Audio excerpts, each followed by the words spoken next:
Kamusta mahal na mga taga-subaybay, maligayang pagdating sa aking channel. Si Tagba Buyak Ustan, isa sa mga sikat na artista ng Turkey, ay muling nakilala ang kanyang pangalan kamakailan. Gumawa siya ng pangalan para sa kanyang sarili sa isang hakbang na nag-iwan ng marka sa agenda ng magazine. Nagbigay siya ng mapagmahal na tugon sa mga masasakit na salita ng sikat na aktor na si Engin Akyurek na ama tungkol sa kanya. Ang reaksyong ito ay humanga sa kanyang mga tagahanga at sa mundo ng magazine.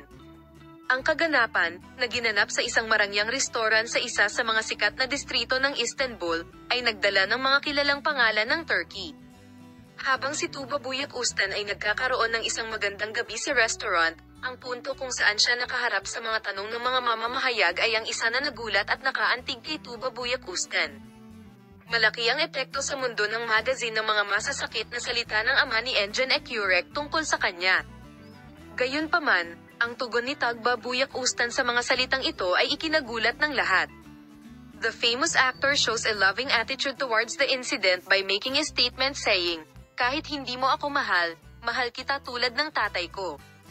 Ang mapagmahal na tugon na ito ay nagdulot ng kaguluhan sa mundo ng buwis. Ang kabaitan at kakisigan ni Tuba Buyak Ustan ay nanalo sa pagpapahalaga ng maraming tao. Ang pahayag na ito, na nagbigay din ng mga pahiwatig tungkol sa relasyon ni Engin Akyurek sa kanyang ama, ay naging mas emosyonal sa kanyang mga tagahanga. Tila ang magiliw na tugon na ito mula sa Tuba Buyak Ustan ay patuloy na pag-uusapan sa mundo ng magazine sa mahabang panahon. Lalong dumami ang inaasahang balita tungkol sa relasyon ni Kendi pagkatapos ng insidenteng ito.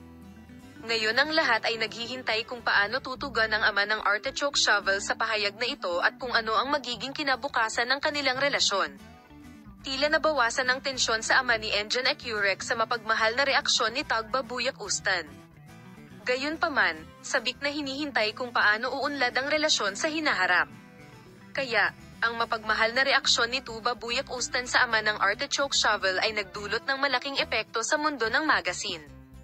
Ang reaksyong ito ay nakaantig sa kanyang mga tagahanga at sa kanyang komunidad at ganap na binago ang takbo ng kaganapan. Mukhang magiging malinaw na sa mga susunod na araw ang pinakahihintay na balita tungkol sa relasyon ng dalawa. Salamat sa panonood ng aking video. Paalam, makita ka sa mga bagong video.